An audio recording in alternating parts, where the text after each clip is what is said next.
Well, hey there, idiots. Welcome back to Observe. In today's video, we're going to be analyzing the nonverbal communication of both Blake Lively and Justin Baldoni during a raw footage of a rooftop scene that people have been talking about for a minute here. More on everything around this case in just a second. Let's go ahead and roll the intro first.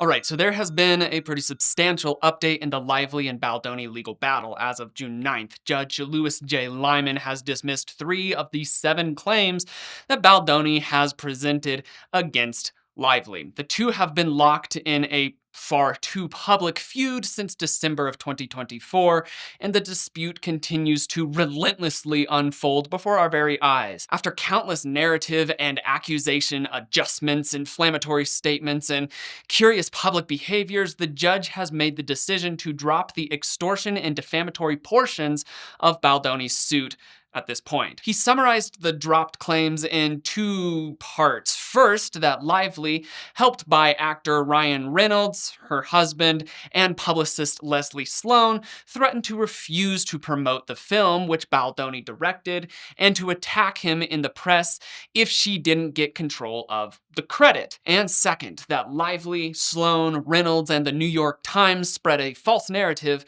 that Baldoni committed sexual misconduct against Lively and engaged in a smear campaign against her. In regards to the extortion portion, he stated those representing Baldoni had not adequately alleged that Lively's threats were wrongful extortion rather than legally permissible hard bargaining or renegotiation of working conditions. And further stated in relation to defamation that the alleged facts indicate that the New York Times, the Times, reviewed the available evidence and reported, perhaps in a dramatized manner, what it believed to have happened.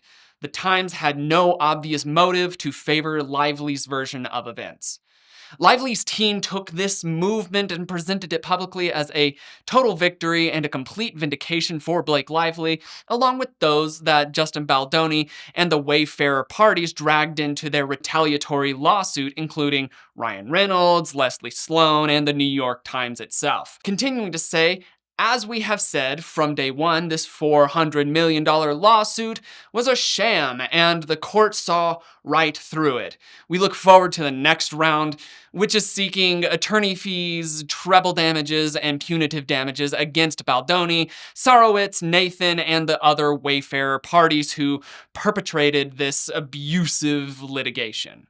On the flip side of that same coin, Baldoni's representation responded saying Miss Lively and her team's predictable declaration of victory is false. So let us be clear about the latest ruling. While the court dismissed the defamation-related claims, the court has invited us to amend 4 out of our 7 claims against Miss Lively, which will showcase additional evidence and refined allegations.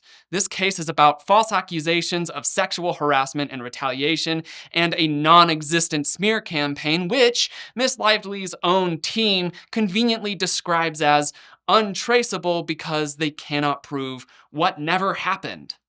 To help add some legal context for people watching and who might be feeling a little yanked in multiple directions by the proceedings and by the presentations of them to the public by either party, winning a defamation case is considered to be generally pretty difficult for both public figures and private individuals due to multiple factors, including a number of things. For instance, the high burden of proof. The plaintiff, the person bringing the lawsuit, bears the burden of proving each and every element of the defamation claim. Along with this, they have to prove falsity. The statement at issue must be false, and proving its objective falsity can be complex, especially if there's a mix of truth in that falsehood. Another portion is establishing harm. You need to be able to know that the false statement caused real damage to the person's reputation, business, or livelihood. Quantifying this harm, especially for emotional distress or reputational damage, can be pretty challenging when it comes to the legal side of things. Another aspect is showing fault. Depending on the circumstances, it may need to be proven that the defendant acted with negligence or actual malice, knowing the statement was false or recklessly disregarding the truth. This higher standard for public figures makes it even harder for them to be able to win. Another aspect is the defenses. Defendants can raise several defenses, such as arguing the statement was true, an opinion, or protected by privilege, like statements made in a courtroom or under certain legal protections. Along with this, extortion suits are also renowned for being complex due to a number of similar reasons. Understanding a bit of the legal context helps us to gain some clarity as to why the judge's decision was what it was and the implications and what they truly are. Baldoni's team has been given until the 23rd of June 2025 to file an amended complaint limited to certain contract-related claims, so there will be inevitably more to come out. In today's video, however, I will be analyzing the nonverbal communication of both Lively and Baldoni during the raw footage of the infamous rooftop scene, frequently mentioned in the legal back and forth. I'll be analyzing both parties' nonverbal displays and idiosyncrasies and verbal patterns in order to gain some behavioral context between the two individuals. Was there perhaps a power dynamic at play here? If so, from whom? And were there any perceivable inappropriate actions carried out during the shooting of this scene? As a reminder, this video is simply my educated opinion. It was designed with entertainment and education purposes exclusively and should not be used on any level or in any way as professional or legal evidence. That's enough of the disclaimers and the backstory and context, so let's go ahead and begin the actual analysis itself. Victor 40, take one. Already. And I felt it there. Yeah. It's like, oh, I see it now. Well, it's other. Is there ready, everyone? It's too community. Okay, you're at the bar, something's on the screen. And can you give us a couple cues of like this score? Just so everyone else around us is having a moment. But is it as rambunctious as it was earlier on? No, it's never gonna be because we're in slow-mo, but just they're watching, people are watching games. We see some, just some hands and things like that. Yeah, thank you. Okay. Ready, and everybody good? And playback. Background. Camera.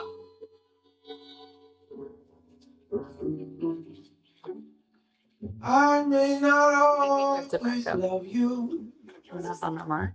as long as there are storms. It's better when it's fine. Oh, okay. You never to doubt it. The first portion of this isn't nonverbal, it's just verbal. So we're walking into this and we're hearing a lot of the set jargon going on. They're talking about lightings, marks, the different actions that the various extras and whatnot are going to have to do. That's the energy going into this scene. And immediately, even after the scene has rolled, which we've heard, it is slow motion. That doesn't capture audio. You're not going to hear that. So they can speak during this time whatever they want to, and it will still look okay on screen because, again, there's no audio. It's all added in post. However, what we're hearing from both Baldoni and Lively during this time are directorial style comments. Baldoni is asking for people to behave a certain way and for them to catch certain things and to give certain cues, and Lively is also commenting as Blake Lively on the positioning that they're in. She's saying that they missed their mark on the ground and that they need to shift because of a certain light, and it's this back and forth of what the scene is going to appear as for the audience. And the reason that this is already important to make note of is because that is not what initially Blake had said the scene was centered around. She very much presented the scene as Baldoni was continually breaking his character of Ryle to interact with Blake as Blake was staying in character. That's what Blake had presented to the public initially, until this footage had been released and it became very clear that that was not the dynamic to begin with. So already verbally, Blake has lied intentionally about what has happened on this day, which puts into question a lot of what else she may or may not have lied about in regards to this case. But this is a very tangible area where it's very clear that what she's presented to the public and to the courts at the time, and this has been amended, but initially what she had presented was inarguably not the case. Now, as we're going through this, we'll continue to analyze the nonverbal communication as well to be able to determine, are there any areas of character breaking and in such a way that was invasive of another person's comfort comfort zone? And if that were the case, was it done in such a way that was intentionally invasive, or was it done in the mindset of the characters in which they were supposed to be acting? There's a lot to unpack, so let's continue. I'll make you so sure about it. They score! God only knows what I need without you. Non-verbally speaking here, so after this little close, intimate scene at the very beginning, we see Blake lean back a little bit. Now, that leaning back is obviously a creation of space. Now, the reasoning behind that, the psychological reasoning behind that, is not just a black and white, she needed to get away from him. It's simply a creation of space. This can be because of discomfort. It can also be because of the role itself. And it could also just be because of the dynamic that's existing in that area. However, she does create some space, which can raise a question for us watching. Is this something to where already Baldoni is invading her personal bubble, or is this part of the characters? Now, what happens next is what I feel adds a little bit of clarity, is that she ends up leaning back into him. You see her nonverbal communication in general, her posturing softens a bit. She relaxes into the positioning that they're in, letting us know that if the personal bubble had been invaded before, it was not to a substantial degree that that scene needed to stop right there. And again, something to make note of is that on any of these movie sets, if there's any point that an actor or actress, any on-screen talent is feeling uncomfortable with the scene, they do have the ability to say, hey, let's go ahead and take a breather, let's take a space, I need to talk to the intimacy coaches, I need to talk to the producers or directors, I need to talk to somebody to be able to get this figured out. That is an option on most scenes, and that seemed to be the case in this scenario as well, even as indicated by the nonverbal communication throughout the rest of this scene and other ones that have been able to be tracked down on the internet. Regardless, we're gaining some information as we're going through this. If you should ever leave me, though life would still go on, believe me, the world could show nothing. So what good would living do me? God only knows what I'd be without you. Ryan, go to the bar, Ryan.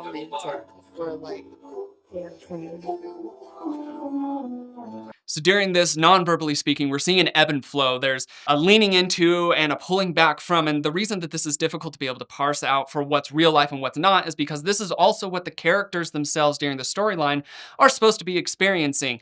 There's supposed to be this push and pull, this uncertainty during this portion of the story. So seeing that lean in, that pull back, that makes sense contextually for the story. Now, if this is a tangible real life situation, we also have to still continually ask questions. What's the need for that drawing of space? You could see there are instances where Blake seems tense, her shoulders come up, kind of adding to that defensiveness, protecting the various vulnerable areas of her body here. There's some palms forward, pushing him back. And is this part of the character, or is this part of real life?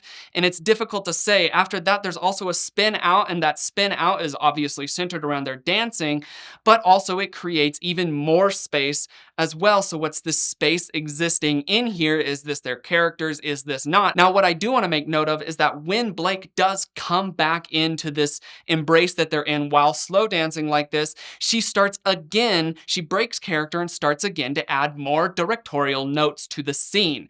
I think that we should be talking, it feels more romantic, blah, blah, blah. She has broken character. She's now speaking as Blake Lively wanting a certain thing from a scene or feeling a certain thing from a scene, to which Justin Baldoni responds as Justin Baldoni in regards to those directorial notes. It would not make contextual sense for him to respond as his character to Blake Lively giving directorial notes as Blake Lively. It would feel as if he was not taking her seriously. So the fact that these directorial notes are given as they're closer together leads me to feel that the push and pull that we have seen earlier is part of the character design. Otherwise, that push and pull, there would be an ability to give directorial notes while taking a step back. That's not the case here. Let's continue on through. Then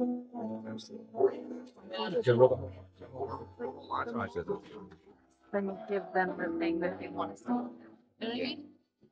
So this is why Yeah. Almost is also. yeah. Makes it more.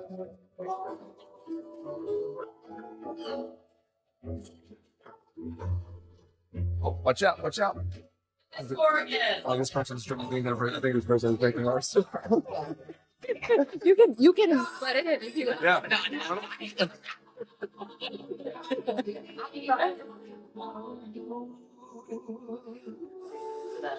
If you should. Gonna go ahead and pause here and make note of that little interaction that happened between Baldoni, Lively, and then an extra that was on the set there. That did not seem to be a portion of the characters themselves. It doesn't seem as though that would fit into the storyline that suddenly a third party was invited in. So that lets us know, as the audience, that this is Lively and Baldoni interacting with an extra. And that creation of space and that willingness to divert attention does indicate on some level a level of discomfort with the situation. Possibly. You can often see that if a person is not feeling comfortable, they welcome in outside influence and interjection because it offers an alleviation to them psychologically.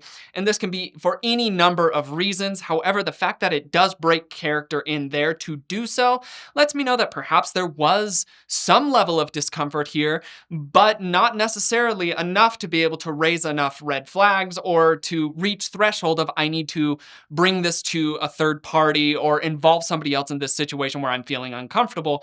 In other words, it could just be a level of set discomfort because frankly speaking, when working on a set with other talent, there are going to be moments within a script, within the scene itself that can be uncomfortable for the talent itself, but it's their job. They have to work through it and work around those feelings to be able to get the image, the scene that is wanted for that specific movie. What I'm noticing from Baldoni's side is that he doesn't seem to be doing anything overt to force Blake into any scene or another. It's all fairly subtle and it's fitting in with what the character that he's playing at the time also would want to be doing at that time. So again, it adds muddiness to that area, but it is something that we do have to keep in mind that they did break there for just a second to offer some of that psychological alleviation. You should ever leave me. Right across again where you were. Life will still go on, believe me.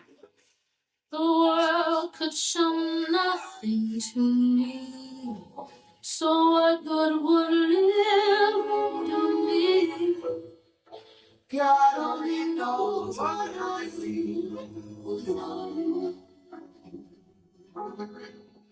Pausing throughout this, something that Blake has done non-verbally on repeat is the lip bite. To me, that more so pushes me down the line of this lip bite is in regards to her character. Her character's supposed to be feeling aroused at this time. It's romantic, there's tension, the list goes on that side of things. So as we're seeing that lip bite come in again and again and again, it does not make contextual sense if it was Blake Lively doing that lip bite in regards to Baldoni.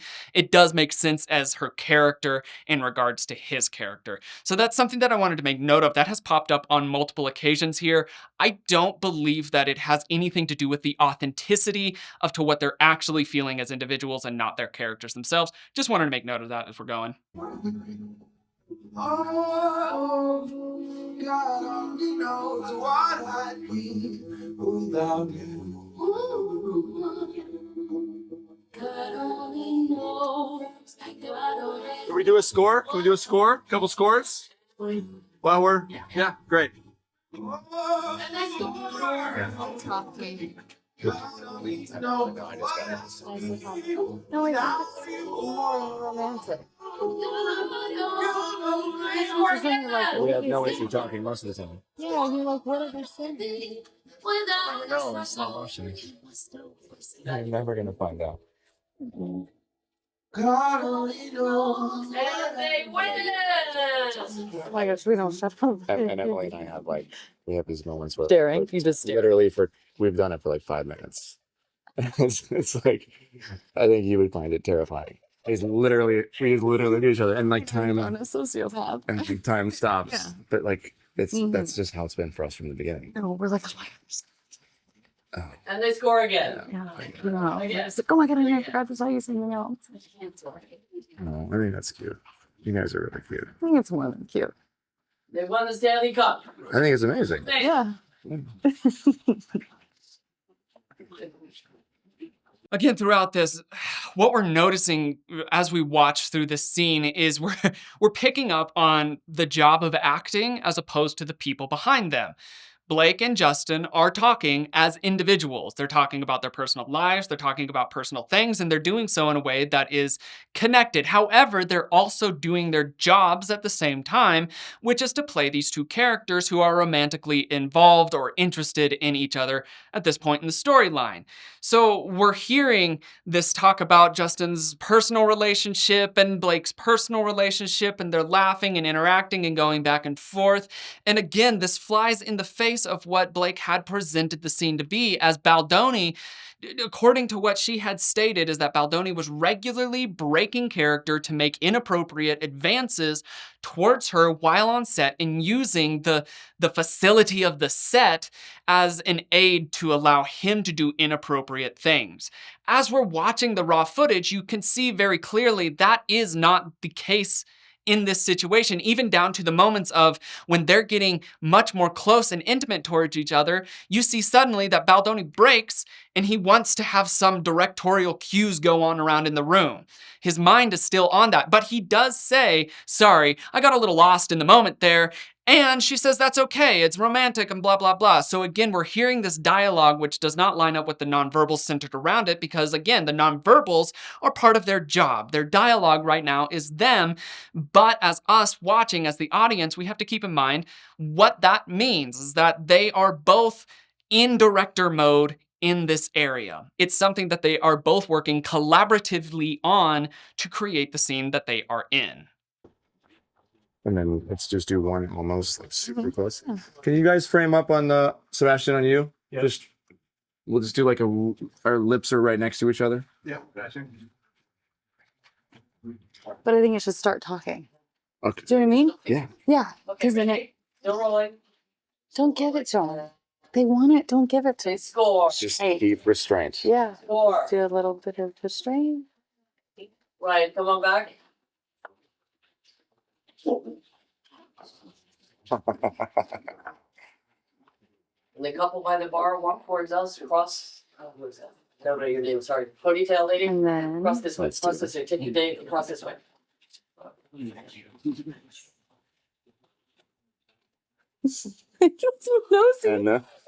And my nose is so big.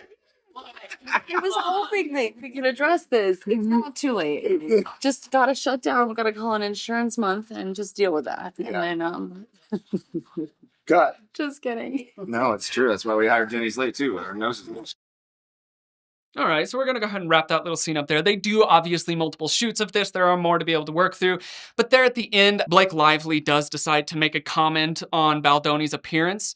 That wasn't a super positive one. It was done with laughter and whatnot, but the tone of it was that Baldoni needed to get his face fixed because of his nose, and she was hoping to address that, which, again, yes, it could have been done in jest and humor, which is just fine, but I do have to wonder if he had made some sort of comment towards Blake about her appearance, if it would have been received so well, but that's neither here nor there. So again, even within that scene that we were just watching, Baldoni does another break to be able to talk directorial jargon to the people around, making sure that the cues are being hit, making sure that the scene's the way that he wants it to be able to be done.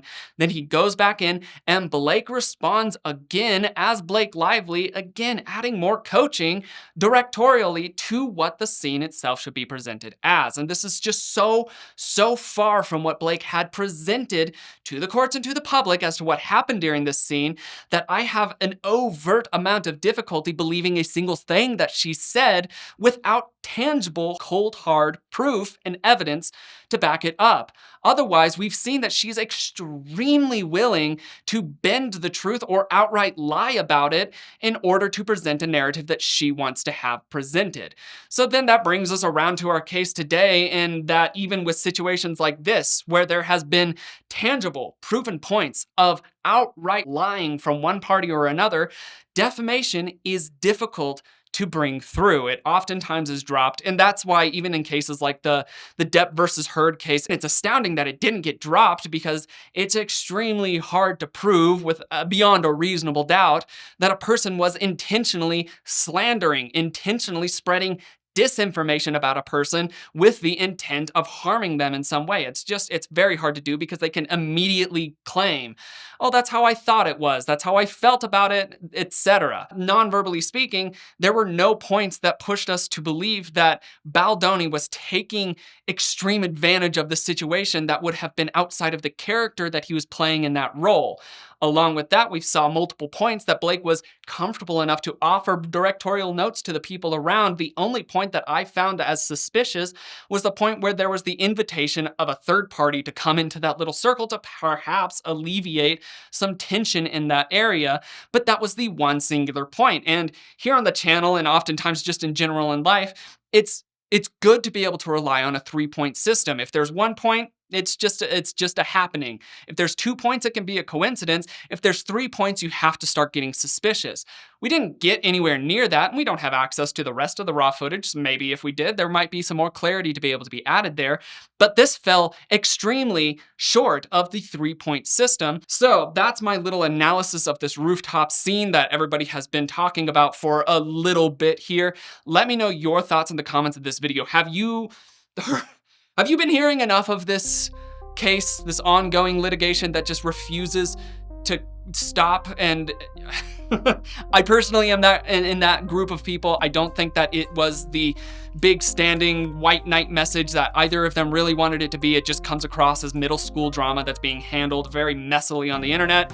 But let me know your thoughts in the comments of this video. If you do like this video, hit the like button. But if you want other ones, if you have any other requests, let me know also in the comments of this video. You can hit subscribe. I upload every week. It should be live every Saturday at 7 in the morning. That's what I've been trying to stick to here. So we'll keep trying to do that. If you want to be able to support the channel in any extra ways, I don't have the ability right now time-wise to be able to add a bunch of extra content, but I do have a Patreon and the memberships that you can go and follow. They're little donations. I appreciate the extra support if you want to do something like that. If not, I'm just glad you're here, so thank you for watching regardless. But without further ado, that's all that I've got for the day. My name is Logan, and you have been oh so awesome, as you always are, and I will see you in the next video. Cheers, guys.